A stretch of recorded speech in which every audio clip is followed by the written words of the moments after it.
So I often get asked how accurate you can get a really big cut.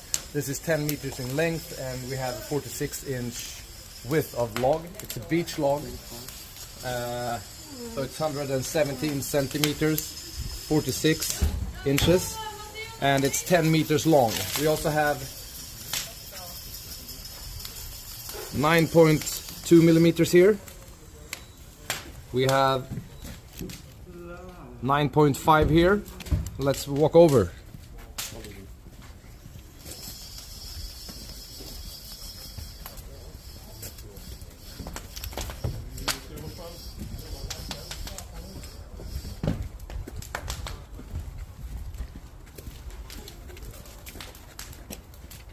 We have 9 here, and we have 9 there as well. And this is actually wider. So on this end we have a measure it from the bottom. We have a 57-inch cut, 144 centimeters. That's fucking accurate. Thank you.